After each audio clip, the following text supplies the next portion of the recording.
E hoje o meu papo é com você, gestor comercial, líder de time de vendas. Quais são os segredos para conduzir o seu time de vendas para o sucesso? Quais são as melhores práticas para você alcançar bons resultados? Fica aqui com a gente, porque esse é o assunto de hoje do Mercoscast. Começa agora Mercoscast, o programa dos representantes e gestores comerciais de sucesso. Uma iniciativa Mercos, o software que potencializa suas vendas. Fala galera, sejam muito bem-vindos. Está no ar mais um episódio do Mercoscast. Chegamos ao número 53 deste programa que vai ao ar a cada 15 dias, tanto no YouTube quanto podcast. E aqui nós trazemos as melhores dicas para você, gestor ou representante comercial, sempre com um bate-papo muito prático, falando sobre vendas, gestão, marketing e vários outros assuntos também, tá? E para a gente falar sobre o assunto de hoje, que é um assunto extremamente importante, que é sobre a responsabilidade do gestor no sucesso do time de vendas. E eu tenho a honra de trazer um convidado para lá de especial, ele que tem mais de 20 anos de experiência em equipes de vendas na indústria, conduzindo representantes comerciais pelo Brasil e América Latina. Hoje é sócio fundador da MedParts, que é uma empresa de componentes para equipamentos médicos, e também está à frente da divisão de materiais de construção da Guedert Group. Alexandre Malon, seja muito bem-vindo e obrigado por aceitar o nosso convite de participar aqui do Mercoscast. Obrigado, Itamar. Eu estou muito feliz pelo convite, pela oportunidade de estar aqui batendo esse papo com vocês. Antes de mais nada, eu quero dizer que é muito legal esse serviço que a Mercos presta, trazendo através desse canal informações tão relevantes para todos nós que estamos envolvidos aí no dia a dia com a operação comercial. Eu vou aproveitar para falar um pouquinho mais de mim, porque diferentemente do Tonelli e do Caetano, que todo mundo já conhece aí, são duas estrelas aqui do programa, eu sou um mero desconhecido. Então, muito prazer, né? Meu nome é Alexandre Malon, atuo na área comercial há mais de 20 anos, tenho passagem aí por diferentes empresas. Hoje sou um dos donos da MedParts, como você falou, é uma empresa que fabrica componentes para equipamentos médicos, e também estou à frente de um projeto muito bacana, né? Através da Guedert, que é uma indústria que atua no segmento de higiene e limpeza há mais de 34 anos, nós estamos trabalhando para levar uma receita nova para o canal de material de construção, através da venda de produtos de higiene e limpeza, né? Então, os representantes que estão nos acompanhando, que atuam no canal de material de construção e que tenham interesse em participar do projeto, por favor, não deixem de entrar em contato comigo. Obrigado, Tamar. Devolvo a palavra aí para você. Legal.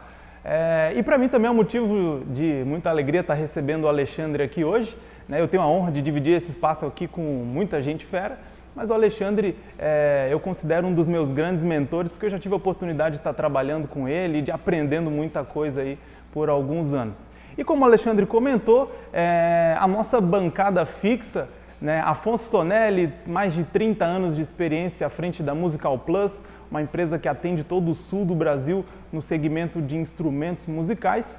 Tudo bom por aí, Afonso? Tudo ótimo, muito bom estar aqui e muito bom aí poder aprender um pouco com o Alexandre. E com o Caetano sempre, né? Legal. O Caetano, que é conselheiro empresarial, sócio da Venda Mais, autor de alguns livros, palestrante, ele que acompanha o dia a dia do gestor comercial e já ajuda e continua ajudando muitos gestores comerciais aí por todo o Brasil, vai conseguir trazer um pouquinho da sua experiência para esse nosso assunto de hoje. Caetano, tudo bem, meu amigo? Tudo bem, prazer falar com vocês. É sempre uma honra muito grande, né? E quando a gente compartilha assim com gestores também, além do Afonso, é claro que é uma troca sempre muito interessante falar com gestores. Vocês sabem que ultimamente eu ando provocando muitos gestores nas redes sociais, porque no final das contas eu acho que o gestor ele é muito importante no processo. Ele é importante demais e eu tenho provocado muitos gestores nas minhas redes sociais e às vezes o gestor fala, pô, Caetano, você está pegando no pé da gente. É porque o gestor é parte mais importante do que nunca dentro do processo comercial. Às vezes para fazer esse processo fluir de uma maneira mais interessante, para dar insights, para acompanhar, para fazer mentoria da equipe, para definir estratégia, enfim, o gestor está numa zona de de impacto muito grande de informação, tem que lidar com muitas variáveis, e eu acho que a gente está vivendo um momento muito importante do gestor comercial, e é muito importante falar sobre isso aqui hoje nesse Mercoscast. Legal, gente. Bom, e para a gente começar a conversar sobre o assunto de hoje, eu estava imaginando uma maneira de começar esse nosso bate-papo e veio à mente uma frase que é muito conhecida, que diz que grandes poderes trazem grandes responsabilidades. E eu gostaria de começar pegando a opinião do Alexandre. Alexandre, você que já conduziu operações que praticamente começaram do zero e chegaram a quase todas as regiões do Brasil, queria entender um pouquinho mais como que era a tua organização para alcançar um sucesso nessa operação. Para o cara que está começando hoje, qual que seria assim, o passo essencial para quem está iniciando um desafio assim? Vamos lá, Itamar, me sinto aí até intimidado, porque essa turma aí tem muita experiência, né? Então, eu vou dar aqui a minha opinião pessoal, né? Talvez o que eu fale aqui pode parecer básico e simples aos olhos dos menos atentos, mas acredite, para mim o primeiro passo, né, o que é mais importante na definição da estratégia, antes de conhecer qualquer coisa, é o cliente, né? Então, quando a gente fala em estratégia, tem que conhecer cliente, né? Às vezes as pessoas entendem que, eu já conheço meu cliente, putz, Alexandre, qual é o próximo passo, né? Eu quero definir o modelo de vendas que eu vou usar, o que a gente tem de opção aí? Vou seguir com o marketplace, uma equipe de inside sales, field sales, né, um modelo de self-service, né? E começa a levantar aspectos aí, pontos, né? O marketplace tem um investimento muito alto, né? Eu prefiro uma equipe de um outro modelo de equipe, quem sabe uma equipe de campo, mas equipe de campo, vendedor é muito caro, o representante não vai dar foco, eu vou de inside sales, né? Poxa, eu posso acompanhar melhor, é mais barato, as empresas de digital estão usando aí, então, eu vou de inside sales. Percebam, né? Ele não levou o cliente em momento nenhum em conta, né? Ele está levando outras questões. Então, para mim, o ponto mais importante na definição da estratégia é o cliente, você entender ele bem. Em qualquer tipo de negócio que você tem, no digital, né, você tem que definir a persona. No caso da indústria, você precisa entender se o teu produto está alinhado com ele, se a força de vendas está alinhada. E eu quero te dizer que isso é uma coisa que afeta do topo até a base, tá? Vou colocar um caso aqui, um exemplo, né? A gente que está no campo aí, é muito comum, né, você chegar com um representante no cliente, né, e olha que o representante conhece tudo do cliente. Ele sabe qual é o time de futebol que o cliente torce, ele conhece o nome dos filhos do cliente, a data de aniversário, mas você está entrando na loja do cliente, né, você passa direto pelo salão de vendas e vai lá no comprador. Cara, será que você conhece a fundo o teu cliente? Eu pergunto para ele, por quê? A gente não passou na gôndola, a gente passou direto, foi direto no comprador, a gente não olhou para ver se tinha promoção do concorrente, se tem um concorrente novo na gôndola. Mas eu passo aqui toda semana. Mas nessa semana, será que não aconteceu? Então, muitas vezes a gente subestima, né, a importância do cliente na definição da estratégia, seja do topo até a base. Então, para mim, o mais importante é conhecer o cliente. Sempre mais, né? É isso mesmo, Caetano? Tem algumas dicas? Imagina, eu escrevi um artigo que chama A Sala do Comprador é o Caixão do Mau Vendedor, né? E do mau representante. Então, você imagina se eu concordo ou não com o que o cara já acabou de falar. Claro que eu concordo. Eu acho assim, a sala do comprador é o caixão do cara. O cara que não faz uma leitura do ponto de venda, o cara que não interage com os influenciadores ali dentro, ele cai na sala do comprador e ele está morto, né? O comprador hoje cheio de informação, cheio de tecnologia, você cai lá de paraquedas, você já cai, eu falo que ele atira em você antes de você chegar no chão. você tem que entender o que está acontecendo. E eu gosto muito disso que o Alexandre falou, sabe? Eu acho que o cliente ele é ignorado em vários momentos dentro das organizações. A organização não pergunta nada para o cliente. A organização tira o cliente do representante sem perguntar se ele gosta do representante, se ele está sendo bem atendido pelo representante.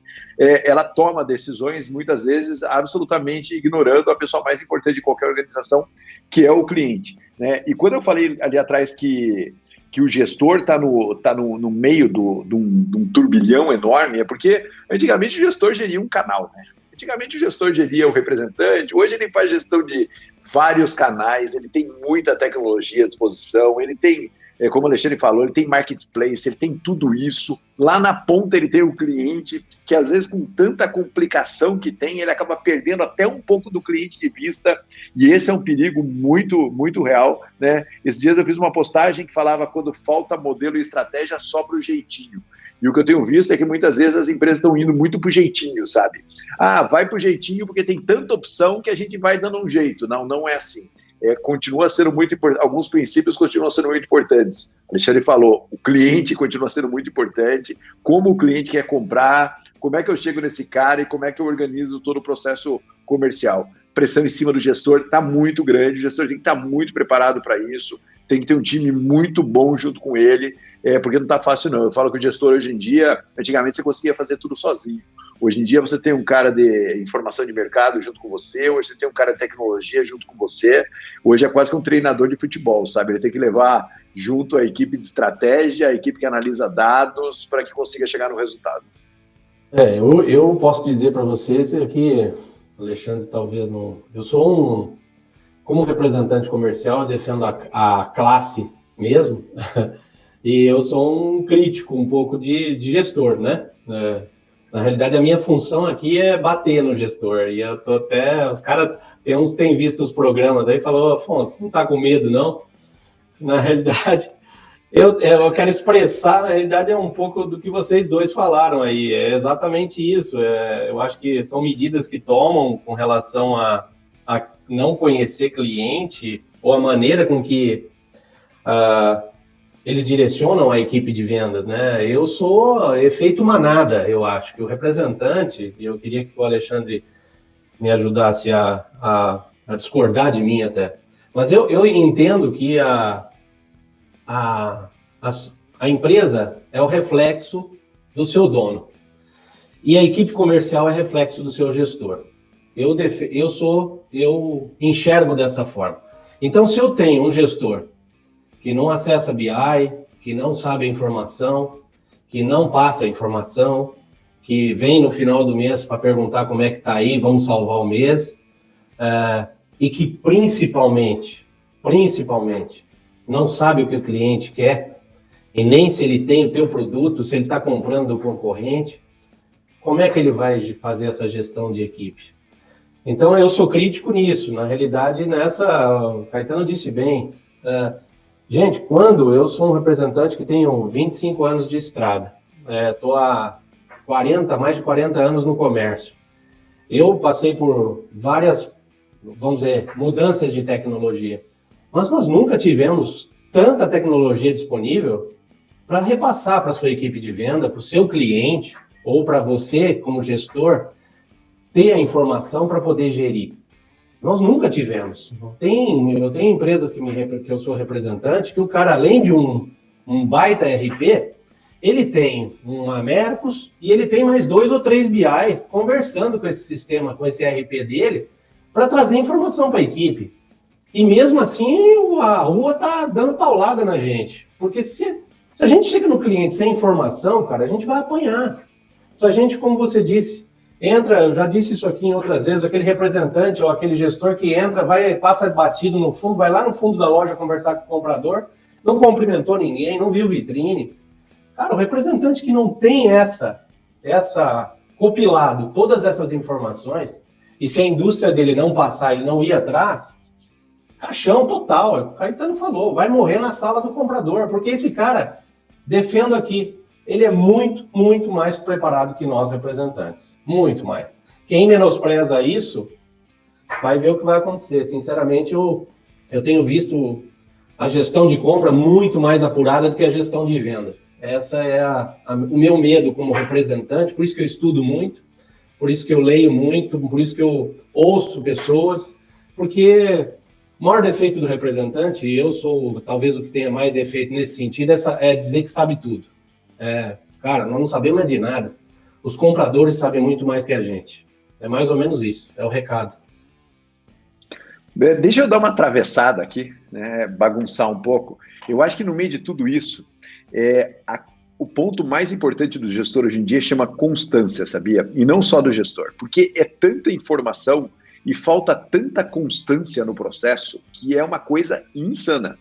E eu não estou brincando. Hoje você perguntava assim, Caetano, os melhores gestores que você tem são os melhores gestores que você conhece?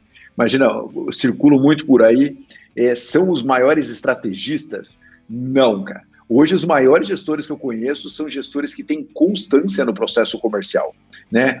Porque está faltando constância, é tanta informação disponível, é tanto dado disponível, que o cara fica acessando tanta informação, tanto BI, e ele não tem constância na análise daquela informação e no alinhamento da equipe em cima daquelas informações. Está faltando muita constância.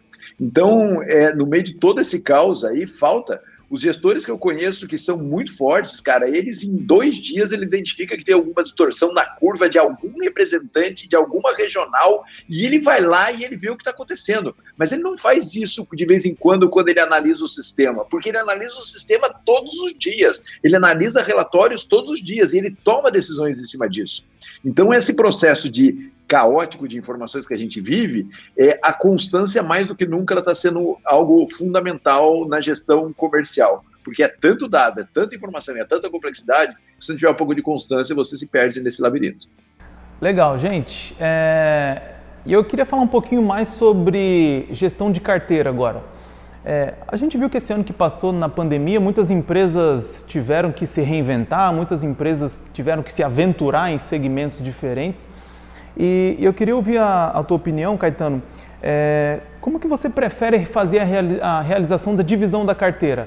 É por tipo de cliente, é por segmento, é melhor fazer por região? Para o gestor que está pensando em fazer essa divisão, por onde ele começa? Depende do tamanho da empresa. Eu falo que a segmentação regional é a segmentação mais preguiçosa que existe, né? Porque ela muitas vezes é o que dá para fazer, porque se você tiver uma estrutura, se tiver poucos clientes, é o que dá para fazer, mas de verdade mesmo você vai colocar cliente médio, pequeno, grande, canais distintos na mão do mesmo cara e ele vai ter dificuldade para fazer, né? Tem uma coisa que faz muitos anos que eu não falo aqui, e já faz um tempo que a gente está reunindo aqui, que é cachorro que come carneiro só matando, né? Se você fica dando vários canais pro cara e ele começa a vender para grandes canais, ele vai sofrer para atender pequenos canais, e aí ele vai ter dificuldade para fazer esse trabalho. Então você precisa organizar um pouco essa gestão de canal. Então a minha defesa é que seja feita uma segmentação por canal, por tamanho de cliente. Isso não quer dizer que você tem que ter pessoas distintas fazendo gestão disso. Às vezes você pode estar na mão de um representante só, mas você tem que orientar esse representante. Tá aqui sua carteira ABC de clientes, está aqui os seus canais, eu espero que você atenda esses canais, porque essa história de dar porteira fechada e não conversar sobre múltiplos canais, sobre múltiplos segmentos, sobre carteira ABC, vira uma grande confusão, porque às vezes o cara vai fazer o quê? Ele começa a catar cliente, ele começa a atender só cliente grande na região, ele não faz numérico, ele não tem uma estratégia para isso. Então o gestor tem que compartilhar essa expectativa com o representante. Cara, tô te dando essa região aqui de porteira fechada, mas veja, aqui dentro eu tenho distribuidor, aqui dentro eu tenho revenda, aqui dentro eu tenho pequenos varejos, aqui dentro eu tenho grandes varejos, e eu tô te analisando em cada um desses segmentos. Então você não quer dizer que você precisa dar um para cada um, mas você precisa deixar claro que há uma expectativa de gestão de diversos canais ali dentro. E se não cumprir essa expectativa, aí o gestor tem que tomar decisões.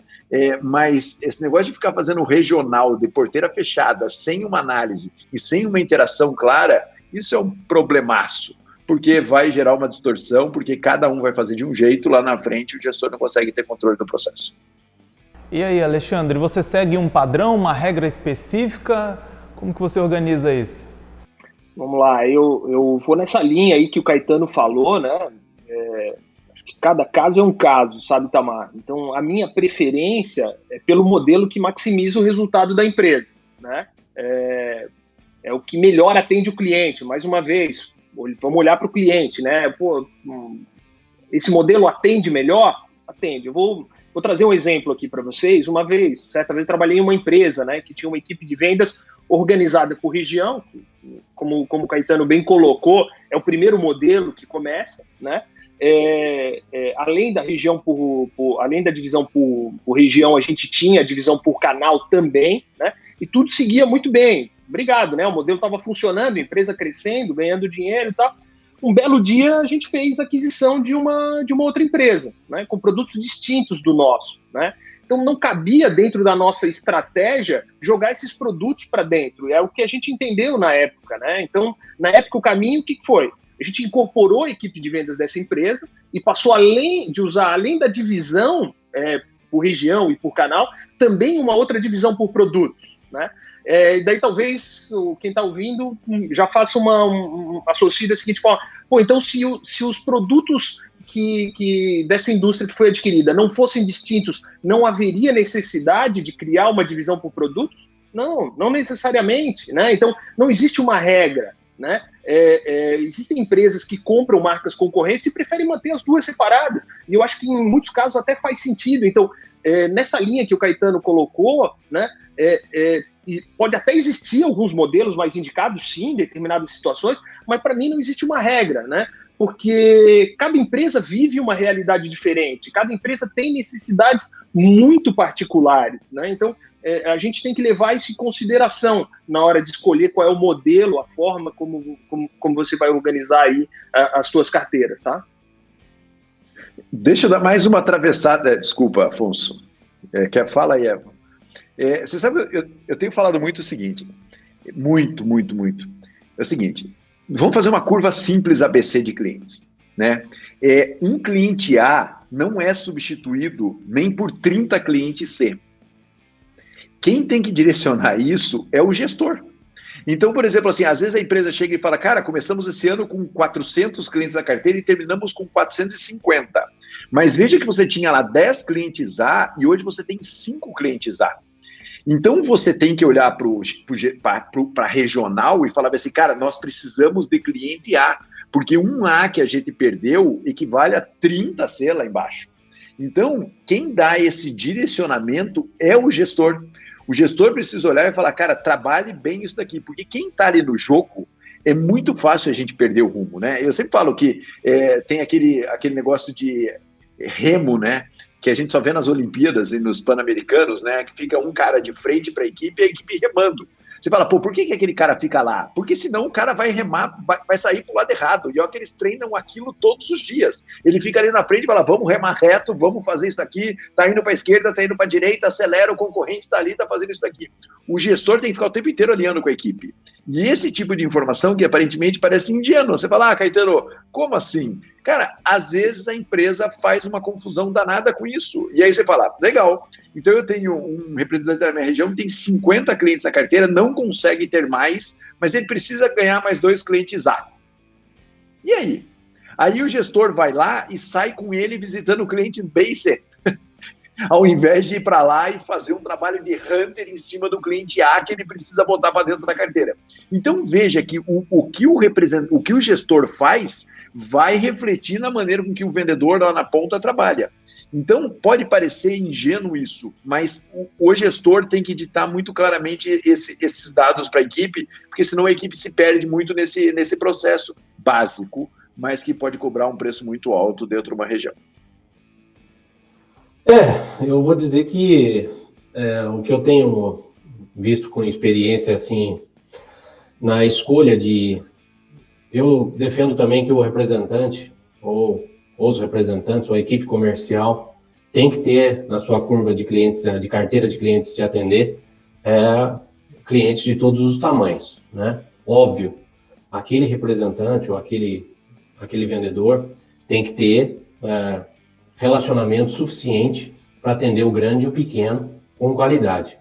O que eu critico muitas vezes é que vem de cima para baixo uma mudança de como atender aquele cliente A, não pela qualidade do atendimento, não pensando, como o Alexandre disse, no cliente. Eles pensam no custo, né? Isso, me desculpem, é um erro muito grave. Escolher a maneira de atender um cliente grande ou pequeno pelo tanto que ele custa, e não pela qualidade que você quer dar no atendimento que ele merece, ou que ele precisa. Então, você vai sacrificar o tipo de atendimento que aquele cliente está tendo em função do quê? Que é uma compra recorrente, talvez, que o cara tem um sistema de compra, de que não é um comprador setorizado. Eu tenho visto no meu setor alguns grandes players que o comprador, eu mexo com instrumentos musicais e áudio, mas o comprador não sabe a diferença de um trombone de vara para um contrabaixo. E ele é melhor que eu. E aí? Só por isso eu não dou uma qualidade melhor de atendimento para ele?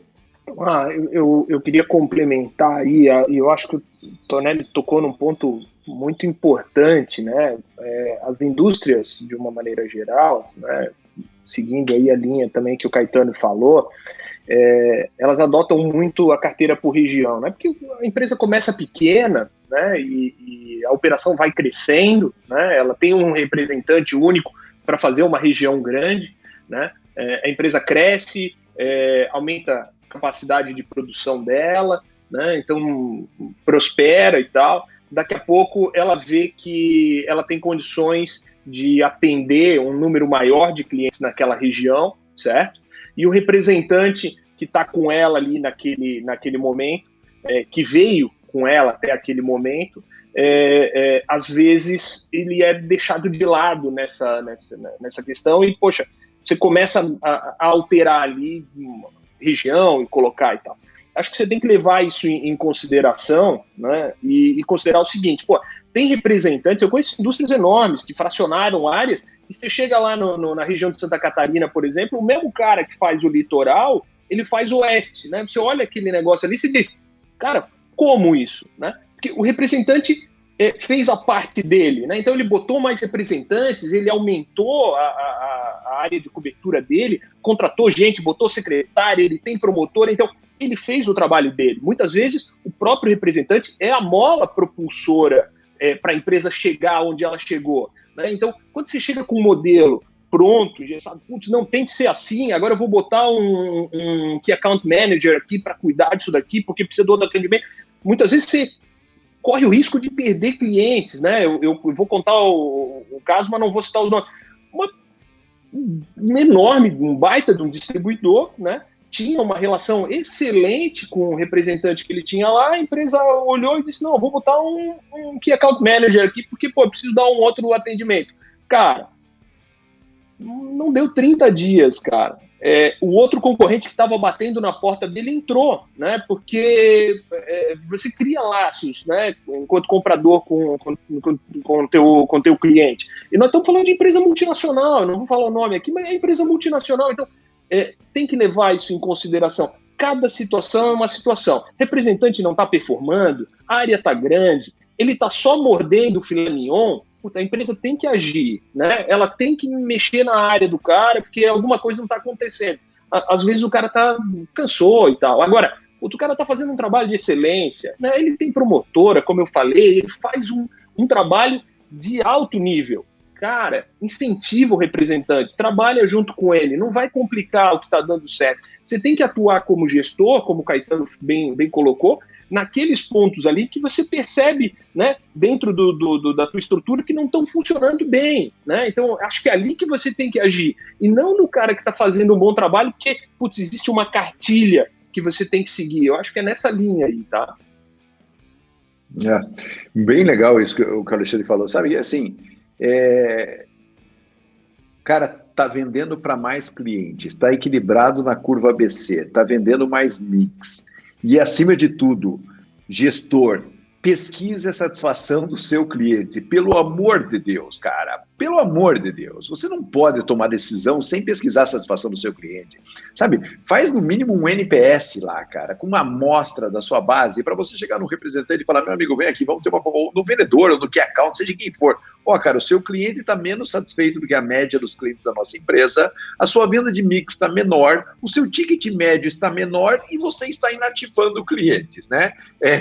4 tópicos aqui que não justificam a sua permanência. Como eu posso te ajudar nesses 4 tópicos? Sabe, às vezes a gente fica... Eu falo muito que, assim, eu odeio liderança quando os caras falam de liderança de uma forma quase etérea, né? Parece que é um negócio meio maluco. Não é isso aqui, cara. Acompanha os indicadores, chega lá no cara, fala, cara, como é que eu posso te ajudar? Porque eu tô vendo que esse indicador aqui seu tá ruim. Como é que eu, como líder, posso te ajudar?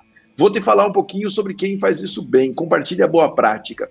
Mas veja que é muito simples, sabe? Você não pode tomar decisão sem saber se mix está aumentando, se a carteira está positivando mais, se a ABC está equilibrada e se o cliente está satisfeito. É isso daí que é o placar do líder, sabe?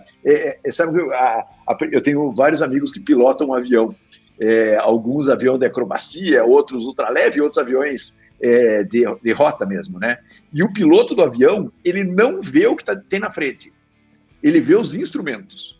Aí você fala assim, sabe, o cara fica quase enterrado ali no avião grande, ele fica quase enterrado ali, ele vê quase só o horizonte. Por quê? Para que ele pilote pelos instrumentos. Porque, na verdade, quem vai dizer se ele tem problema ou não são os instrumentos. O gestor é a mesma coisa. Às vezes a gente fica olhando tanto o mercado, é claro que é importante ir lá e olhar o mercado, mas é muito importante você olhar os instrumentos, para ver se os instrumentos dizem que a operação naquela região está saudável ou não está saudável. E é essa análise, cruzando com a sua visita lá no mercado, que vai dizer. Agora tem gestor que não estabiliza. Eu volto lá no ponto que eu tinha falado anteriormente, na constância. Cara, analise 4 ou 5 indicadores e seja constante nesses indicadores. Pesquise uma parte dos seus clientes de satisfação todos os meses. E você vai ser um gestor 90% melhor do que o que tem no mercado. Às vezes a gente fica querendo inventar moda, fica lendo livro de guru, fica fazendo um monte de coisa e não faz o básico da gestão, sabe? Não analisa meia dúzia de indicadores, estabiliza naquilo ali, não vê satisfação de cliente. O gestor não pega o telefone e não liga para um cliente para bater um papo com o cliente, não liga para um vendedor para bater um papo com o vendedor. E, é o básico do básico que tem que ser feito. 90% dos gestores não fazem o básico. Bom, e para você que está procurando uma ferramenta para controlar todos os seus indicadores, acompanhar todas as suas métricas e também automatizar o processo comercial da sua força de vendas, não deixe de clicar no link que está na descrição aqui do YouTube, porque você tem 7 dias grátis para conhecer um pouquinho mais sobre a nossa ferramenta, tá bom? Legal, bacana. Bom, gente, aqui na Mercos a gente até costuma comentar que o Brasil parece um continente, né? São regiões com particularidades totalmente diferentes uma das outras. E eu queria começar ouvindo a opinião do Alexandre sobre essa importância do acompanhamento das métricas, de ter um controle sobre os indicadores, como fazer uma comparação justa entre resultados diferentes de um vendedor para o outro. Legal, Itamar. Então, eu entendo que o que é combinado não é caro, né? Então, cara, objetivos claros, execuíveis, né? O mais importante, que foram acordados entre as partes. Você combinou com o teu representante um negócio, né? Ele combinou com você, tá combinado isso, né? Então, vamos lá. Esse elemento, né, essa conversa, essa definição de metas que tem que ser feita aí em comum acordo, né, ela evita conflitos, ela vai evitar avaliações equivocadas, né? Já está combinado, você não vai chegar lá e depois, o outro cara performou melhor aqui e tal. Não, você combinou isso daqui, está combinado. Eu, particularmente, sou muito simpático às metas humanizadas, né, como elemento de construção desses objetivos. Então, eu acredito que você deve levar em consideração a capacidade e as limitações dos membros da tua equipe, tá, Itamar? Então, eu entendo aí que você tem que levar tudo isso em consideração. Uma meta, né, objetivos bem feitos, eles, na minha opinião, consideram quatro pontos, né? Mercado, capacidade de mercado, né? A capacidade da empresa, porque não adianta você botar a meta lá em cima e depois não conseguir entregar. Então isso é uma via de mão dupla, assim como a empresa tem que entender o representante tem que entender a empresa também, né? A gente viveu isso agora no final do ano aí, ao extremo, com muita falta de produto, tudo isso, né? Então, o representante tem que entender essa questão também, né? O outro ponto é a questão das limitações que cada um tem, né? Não adianta você exigir, como o Tonelli falou, que o cara saia daqui e vai atender um único cliente que está lá isolado e tal, e precisa atingir esse objetivo, porque tem coisas que não são factíveis, então tem que entender os limites que estão aí, né? E por fim, é a avaliação de todo esse processo que compõe aí a definição das metas, né? Então, a amarração de todos esses aspectos em métricas e objetivos bem claros aí para a gente conseguir acompanhar. Legal. E até complementando sobre isso, gostaria de ouvir a opinião do Caetano. Aqui na Mercos eu já tive a oportunidade de participar de algumas convenções de vendas de alguns dos nossos clientes. E uma coisa que sempre me chamou a atenção é a forma como os resultados dos vendedores são exibidos nessas convenções.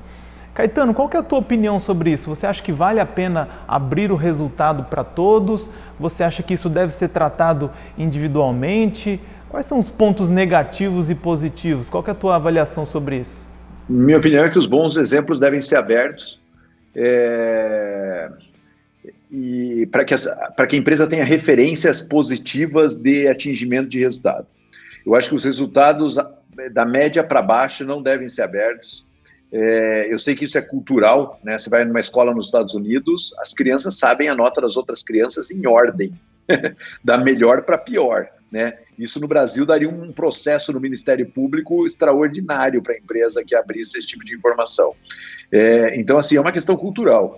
Eu, particularmente, acho que a gente precisa, sim, contar as boas histórias. Na verdade, sim, a função do líder de compartilhar boas histórias e boas práticas hoje em dia, ela é muito grande, sabe? Então, assim, quando você compartilha os melhores resultados, e isso eu acho que tem que ser feito mensalmente, e tomar muito cuidado para os melhores resultados não ser só o melhor resultado de volume, porque o melhor resultado de volume, às vezes, é alguém que tem uma região potencialmente mais forte, mas é o melhor resultado qualitativo, né? Mais positivação, vou repetir de novo, mais positivação, mais mix, maior ticket médio, maior equilíbrio de curva ABC de clientes. Quando você compartilha isso com a sua equipe, na verdade você está ditando um padrão de alta qualidade a ser seguido pelo seu time, que é construído por pessoas do seu próprio time. Isso é poderoso pra caramba. Não é o líder falando, são as pessoas fazendo e o líder compartilhando o que essas pessoas estão fazendo. Então eu sou a favor que você compartilhe boas práticas, sabe? Eu acho que as práticas medianas e ruins devem ser tratadas caso a caso e o líder tem que se esforçar para tentar trazer esses caras para cima. Mas compartilhar números ruins, eu não acho que a gente vai chegar a lugar nenhum fazendo isso. Muito pelo contrário, tem gente que eu acho que se você compartilhar números ruins, as pessoas aí definitivamente você perde essa pessoa do seu time. O líder tem que tentar ajudar esse cara para ele sair desse patamar. Falar, eu quero contar a sua história bacana e eu quero te ajudar nesse processo. Né? É claro que a pessoa tem que querer se ajudar. Se não quiser se ajudar, um abraço. E aí, Afonso, como é que é a visão do representante sobre essa questão de resultado, de convenção, apresenta ou não apresenta? Qual é a tua opinião?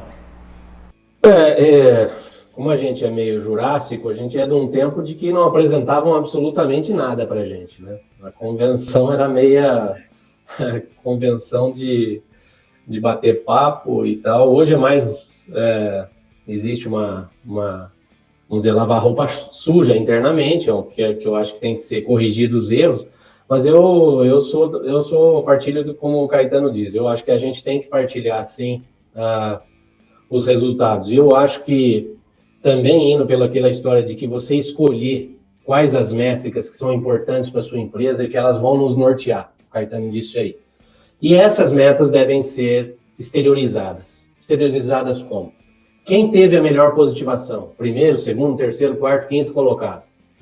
Se não, eu não, sinceramente, eu tenho uma equipe que eu tenho que, por ela não ser grande, por mais que ela seja grande, por ser de um escritório de representação, mas ela é perto de uma equipe que tenha lá o Brasil todo, eu tenho que exteriorizar lá do maior ao menor. Óbvio, a gente exterioriza sim. Quem é o campeão de positivação, muitas vezes não é o campeão de volume de venda. Quem é o campeão de menor prazo médio? Quem é o campeão de inadimplência? Eu acho que a gente tem que premiar, sim, eu acho que a gente tem que... E o representante que não sabe disso, ele não vai atrás de corrigir. Volto a dizer, O representante, a equipe comercial é reflexo do seu gestor, na minha visão. Aceito críticas. Mas eu acho que se a gente não está norteado por saber se eu estou bem ou mal naquele quesito que a fábrica quer que eu esteja melhor, eu não vou melhorar. Então eu defendo isso, e eu já falei isso aqui. Eu estudo muito a questão de tamanho de negócio, né? O quanto a minha indústria está esperando da minha região de faturamento. Qual o percentual que ela está esperando de mim? A hora que eu vejo um resultado explanado de A a Z daquela região do Brasil, automaticamente eu sei onde eu estou. O representante sabe se ele atingiu, se ele está fora, se ele não está. Eu acho que algumas empresas evitam de transparecer isso, até como estratégia de não deixar aquele cara tão forte. Eu acho que tem um pouco disso. Pô, o cara tem 20% do meu faturamento, cara. Se eu deixar esse cara ficar mais forte e tal. Eu tenho isso um pouco do meu mercado, porque eu atuo numa região grande e tal. Mas eu defendo, sim, de que eu tenho que ser monitorado por quesitos, né?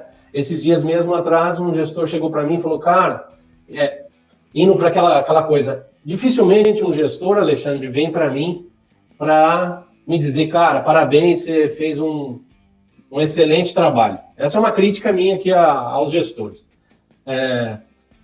Tem os que fazem? Tem, mas raríssimos. Sabe o que acontece? Acontece o inverso, é bom, eu gosto de ouvir, mas é um pouco sofrido a gente isso, né? Com tanto tempo ouvindo. É tipo assim, cara, parabéns pelo seu resultado, você conseguiu uma positivação no seu estado que a gente queria. Cara, mas seu ticket médio tá ridículo. Então a pessoa chegou a você pelo ticket médio ruim, entende? Então esse tipo de gestão, eu acho, ele me sinalizou agora o que ele quer de mim. Ele falou, pô, esse cara está nas lojas que eu quero estar, nos pontos de venda que eu quero estar, mas ele não está no tamanho que a gente pode estar. E aí ele não fala porque ele acha. Ele fala, ó o ticket médio da região tal, ó o ticket médio da região Z, aí é que eu acho que é o estudo. Por isso que eu gosto de estudar tamanho de mercado, tamanho, ticket médio de cliente, mix de produto. Isso é que faz a gestão total. Mas eu sou a favor, sim, de exteriorizar tudo, o ruim, o bom, onde precisa melhorar. Eu acho que nós precisamos saber, e o erro está em ser eu, representante, ser substituído sem saber por quê. Entende? Eu defendo que o representante é que perde a pasta. Ele não é mandado embora. Alguma coisa ele fez. Mas eu defendo também que ele esteja antecipadamente sabendo que ele vai perder aquela pasta se ele não mudar a gestão dele. Legal, gente. Bom, como vocês viram, tem muito assunto, muitas práticas e que a gente pode colocar no nosso dia a dia. Então, se você está aqui com a gente, não deixa de clicar no gostei aqui no vídeo e também de comentar aqui para a gente, o que você tem feito que tem dado certo, o que tem dado errado, e também deixando aí as tuas sugestões para os nossos próximos vídeos, tá? A gente adora saber o que a nossa audiência está achando dos nossos conteúdos, tá legal? E não se esqueça também de compartilhar esse vídeo aí com os teus amigos, compartilha lá no grupo de representante e mostra que você está antenado aí e buscando sempre estar se atualizando com as melhores dicas. Gente, gostariam de complementar mais alguma coisa? Já estamos estendendo o nosso tempo aqui. Se vocês pudessem deixar uma última dica aí para a nossa audiência. Alexandre, você é o convidado, você abre essa série. Assim, eu queria abordar um tema aí que é bastante atual, né? Essa questão da pandemia, eu acho que ela veio aí para a gente reavaliar uma série de práticas que a gente vinha adotando. E um pouquinho antes aí eu estava conversando com o Tonelli, antes de a gente começar. E assim como ele, eu não piso no aeroporto, não entro num avião há mais de um ano, né? Então a gente está mudando as nossas práticas. Quer ver um negócio muito bacana?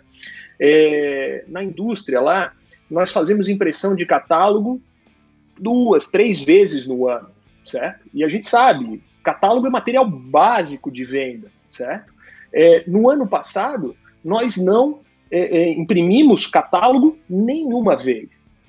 e foi recorde de vendas, né? Não é um negócio curioso isso? Então, assim, eu acho que a gente vive um momento para reavaliar algumas práticas comerciais que a gente vinha tendo, né? A tecnologia está aí, o digital está aí para ajudar a gente, né? Muitas pessoas gostam de determinadas ferramentas, de outras.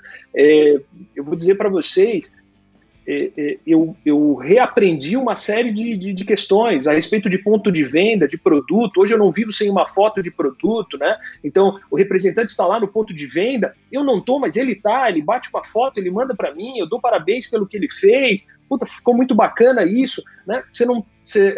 Às vezes, eu sou um crítico da comunicação textual, às vezes ela é muito fria, né? Você está escrevendo e quem está lendo está dando um peso diferente do que você está escrevendo. Eu, na pandemia, eu comecei a usar muito a comunicação de vídeo, né? Então você consegue fazer uma leitura melhor de quem está do outro lado. Dá para fazer diferente, dá para fazer de outra forma. Eu acho que a gente é criativo o suficiente para isso, né? Então o gestor tem uma série de ferramentas tecnológicas aí, tem muito dado à disposição para acompanhar isso, para ver como a equipe está performando, para acompanhar produto. Eu acho que a gente fala muito de equipe e acompanha muito pouco produto, né? Então, curva ABC, vamos olhar, putz, às vezes você está olhando para um produto aqui, acha que está vendendo horrores, mas não está sobrando nada, né? Não está dando atenção para aquele que vende menos e poderia vender mais. Então, a gente tem muito instrumento, muito dado, muita tecnologia à disposição, muita ferramenta, e a gente tem que usar isso de uma forma para converter em resultado para as empresas, para os representantes, né, para a equipe como um todo. Eu acho que se eu fosse falar alguma coisa para fechar, seria nessa linha aí.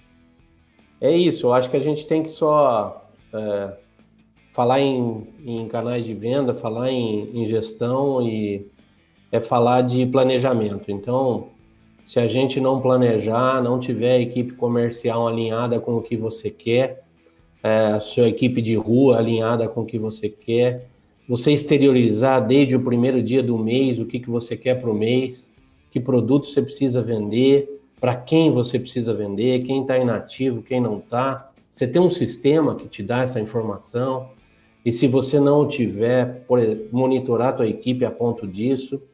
Então, qualidade da informação, que gera qualidade no atendimento e que gera relacionamento. É isso. Para fechar, assim, escolha seus 5 indicadores de performance e seja o campeão em cima desses 5 indicadores de performance, gestor. Quando você identificar distorções na sua equipe, mesmo quando isso não acontecer, faça o que é a função mais nobre do líder. Desenvolva a sua equipe, treine sua equipe, Cada reunião que você faz, líder, é uma oportunidade de treinar. Cada vez que você chama a sua equipe para olhar para o indicador de performance, é a oportunidade de treinar. Cada vez que você compartilha boa prática, você está treinando. Treine. O líder pode transformar a vida das pessoas. Eu sempre falo que assim, não tem um ritual que fala assim, cara, você virou líder, parabéns. Não existe. Deveria existir. Deveria existir um ritual. O cara vira líder e ele não entende que muitas vezes a função principal dele é desenvolver o time dele. Desenvolver a ponto que, quando ele tem que demitir alguém, ele fala, cara, eu fiz tudo o que eu podia fazer. Eu mostrei os indicadores, eu compartilhei boas práticas, eu treinei e eu demiti. E quando ele demite, ele fala, cara, eu fiz tudo o que eu tinha que fazer, eu estou absolutamente tranquilo em relação a isso. Então, tudo é muito importante, satisfação de cliente, mix, vou repetir, indicador de cliente, satisfação de cliente, mix, positivação, equilíbrio de curva ABC, produtos, né, lançamentos, como é que o cara vende, você escolhe quais são os seus. E a partir daí você orienta seu time, você treina seu time e você demite quem você precisar demitir. O processo é simples, sabe? Só faça esse giro acontecer de uma maneira estruturada e uma maneira organizada. Se você não é um cara organizado, líder, você dá os seus pulos aí. Porque com tanto de informação que a gente tem no mercado, se você não se organizar, meu irmão, você provavelmente vai estar fora. Legal, gente. Obrigado mais uma vez aí pela parceria, por compartilhar a experiência de vocês. Em especial, Alexandre, obrigado por aceitar o nosso convite. As portas da Mercos e do Mercoscast estão sempre abertas, sempre que você puder vir compartilhar um pouquinho aí da tua história, um pouquinho do teu dia a dia. E a gente se vê no próximo episódio aí. Bom, gente, e você que ficou com a gente até aqui, muito obrigado pela sua audiência. Compartilhe esse vídeo com outros colegas, outros gestores comerciais e nós nos vemos daqui 15 dias em um novo episódio. Excelentes vendas para vocês e até a próxima!